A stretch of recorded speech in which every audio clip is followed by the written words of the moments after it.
नमस्कार दोस्तों आज की इस वीडियो में मैं आप सभी को बताने जा रहा हूँ आज का करंट अफेयर। ठीक है, यानी कि 9 जनवरी 2024 का करंट अफेयर।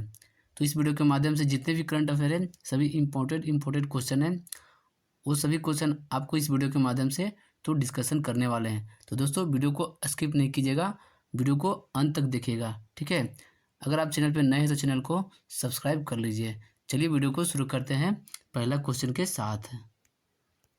पहला क्वेश्चन है,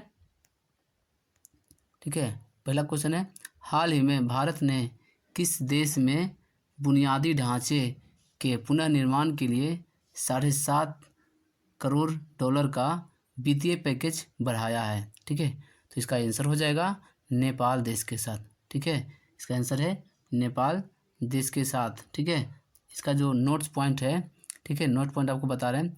भारत के विदेश मंत्री डॉक्टर एस जयशंकर नेपाल यात्रा पर गए थे। ठीक है, शुक्रवार को उन्होंने नेपाल के लिए बड़ी घोषणा की। डॉक्टर जयशंकर ने कहा कि नेपाल के भूकंप से प्रभावित क्षेत्रों में बुनियादी ढांचे पुनर्निर्माण के लिए $75 मिलियन का ये पैकेज को दिए हैं। ठीक है, चलिए अगला क्वेश्चन में आ जाते हैं। अगला क्वेश्चन है,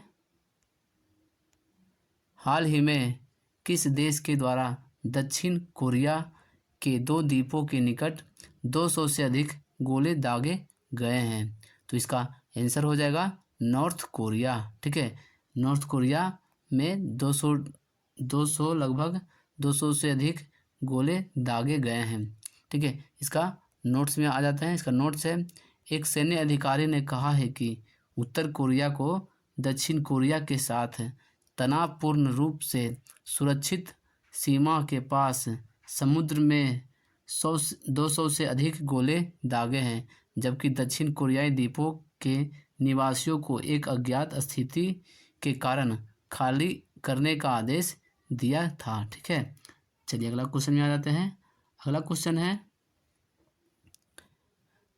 चुंदबी महोत्सव जो हाल ही में मनाया गया है वह संबंध किस राज्य से है? ठीक है, तो इसका आंसर हो जाएगा ये असम राज्य से संबंध है, ये चमुंदी महोत्सव। ठीक है, चमुंदी महोत्सव है जो किस राज्य से संबंधित है? तो ये असम राज्य से संबंधित है। ठीक है, इसका नोट्स पढ़ लेते हैं।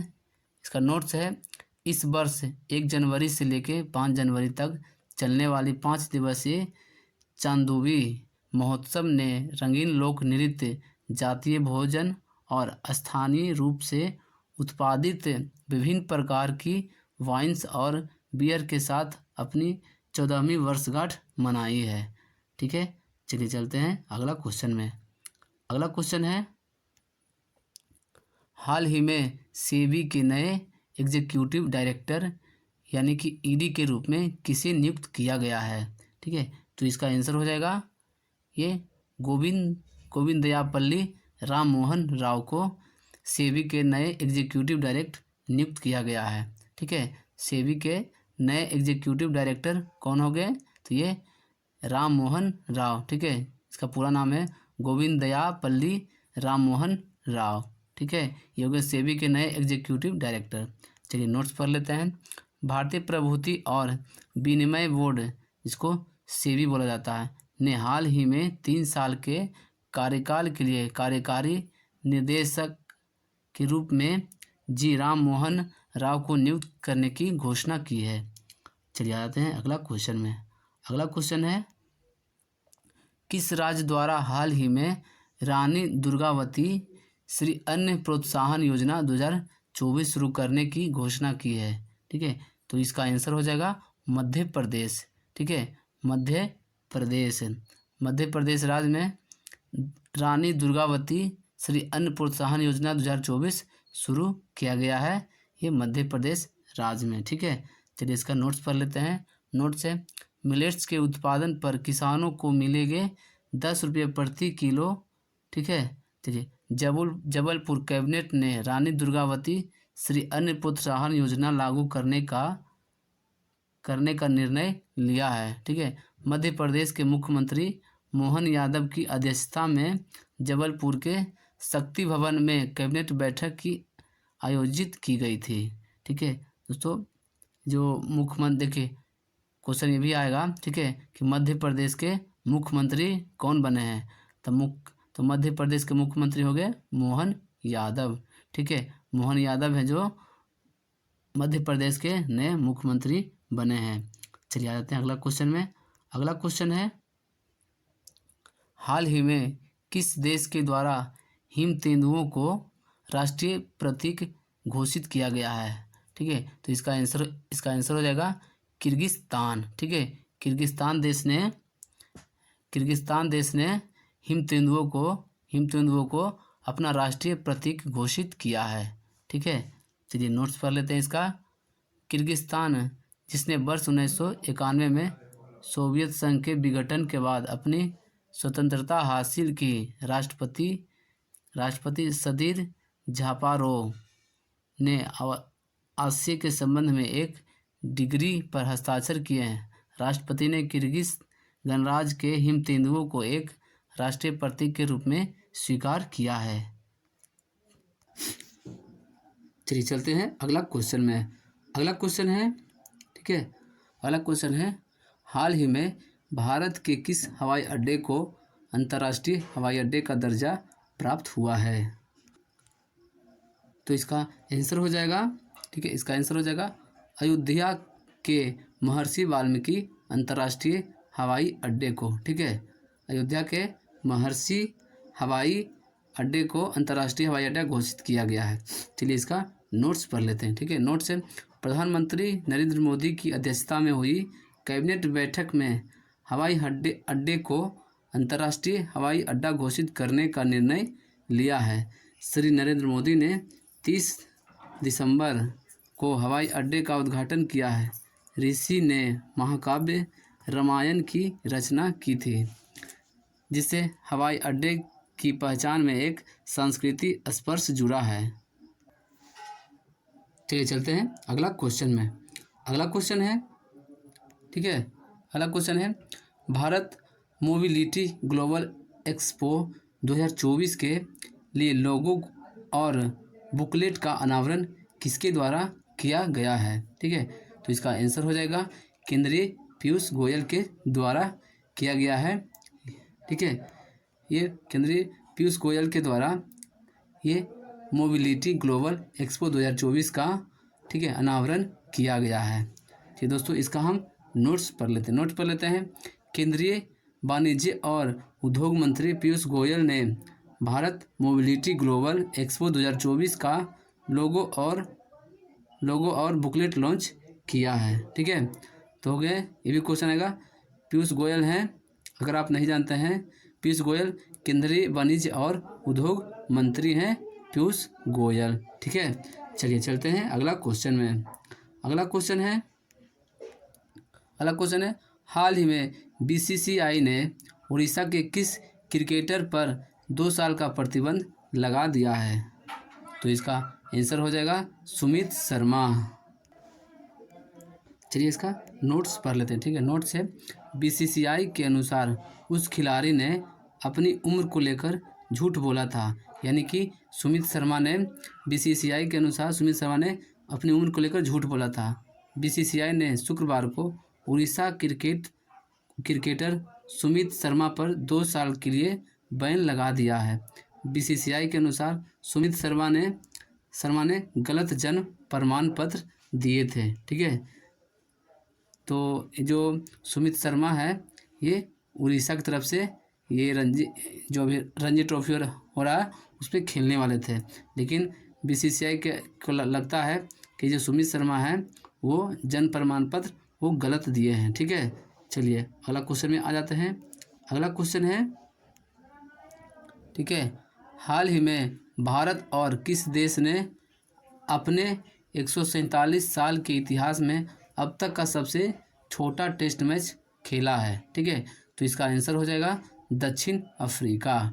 ठीक है, दक्षिण अफ्रीका है जो 147 दक्षिण अफ्रीका है जो, ठीक है, 147 साल के इतिहास में सबसे छोटा टेस्ट मैच खेला है, सबसे छोटा टेस्ट मैच खेला है। ठीक है, चलिए इसका हम नोट्स पढ़ लेते हैं। भारत बनाम साउथ अफ्रीका 107 ओवर भारत और अफ्रीका के बीच केपटाउन में खेले गए टेस्ट मैच ने, ठीक है, 147 साल का रिकॉर्ड चकनाचूर कर दिया है। सीरीज के दूसरे टेस्ट मैच का नतीजा महज 107 ओवर में निकला है, जो एक नया रिकॉर्ड भी है। ठीक है, तो दोस्तों ये जो मैच हुआ था भारत और साउथ अफ्रीका के बीच में, ठीक है, दक्षिण अफ्रीका के बीच में, उसमें सिर्फ 107 ओवर के मैच में ही ये मैच का नतीजा निकल गया है। ठीक है, चलिए अगला क्वेश्चन में आ जाते हैं। अगला क्वेश्चन है हाल ही में भारत और किस देश ने अपने 147, सॉरी दोस्तों सेम क्वेश्चन है, ठीक है, चले जाते हैं अगला क्वेश्चन में। अगला क्वेश्चन है हाल ही में पृथ्वी विज्ञान योजना का अनावरण किसने किया है। ठीक है, तो इसका आंसर हो जाएगा प्रधानमंत्री श्री नरेंद्र मोदी जी ने पृथ्वी विज्ञान योजना का अनावरण किया है। ठीक है, तो इसका नोट्स पढ़ लेते हैं। इसका नोट्स है भारत सरकार ने पृथ्वी विज्ञान मंत्रालय की एक व्यापक योजना पृथ्वी विज्ञान नामक एक महत्वाकांक्षी पहल शुरू की है। ठीक है, इसमें 4,797 करोड़ रुपये के महत्वपूर्ण बजट के साथ यह कार्यक्रम 2021 से 2026 तक चलेगा, जो भारत में पृथ्वी विज्ञान के अध्ययन और समझ के लिए एक नया युग का प्रतीक होगा। ठीक है, तो पृथ्वी जो विज्ञान है, विज्ञान का जो योजना है वो किसने लॉन्च किया है, तो ये नरेंद्र मोदी में। इसका उद्देश्य ये है कि 2026 तक, ठीक है, 2026 तक पृथ्वी विज्ञान के अध्ययन और समझ के लिए एक नए युग का प्रतीक बनेगा भारत। ठीक है, चलिए अगला क्वेश्चन में आ जाते हैं। अगला क्वेश्चन है हाल ही में किसको नौसेना के उप प्रमुख के रूप में नियुक्त किया गया है। ठीक है, तो इसका आंसर हो जाएगा वाइस एडमिरल दिनेश त्रिपाठी। ठीक है, दिनेश त्रिपाठी को नौसेना के उप प्रमुख के रूप में नियुक्त किया गया है। चलिए इसका नोट्स पढ़ लेते हैं। नोट्स है भारत के नए नौसेना के उप प्रमुख बनेंगे वाइस एडमिरल दिनेश त्रिपाठी, जो पश्चिमी नौसेना की कमान संभाल रहे हैं। ठीक है, पश्चिमी नौसेना के कमान को संभाल रहे हैं कौन, ये दिनेश त्रिपाठी जी।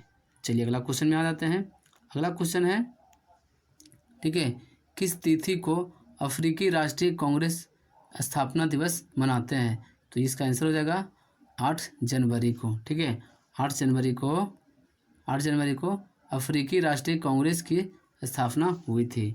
चलिए आते हैं अगला जो क्वेश्चन है, ठीक है, 8 जनवरी का खास दिन। ठीक है, 8 जनवरी का खास दिन कौन कौन है, तो हम आपको बता रहे हैं। चलिए देखिए, पहला पॉइंट है महात्मा गांधी अंतर्राष्ट्रीय हिंदी विश्वविद्यालय की स्थापना की थी 8 जनवरी के दिन ही। ठीक है, फिर 8 जनवरी 2010 दुबई की एक होटल 72 मंजिला जिसका नाम रोज रेहान नामक होटल को Guinness book of world records ने दुनिया के सबसे ऊंचे होटल के रूप में दर्ज किया है।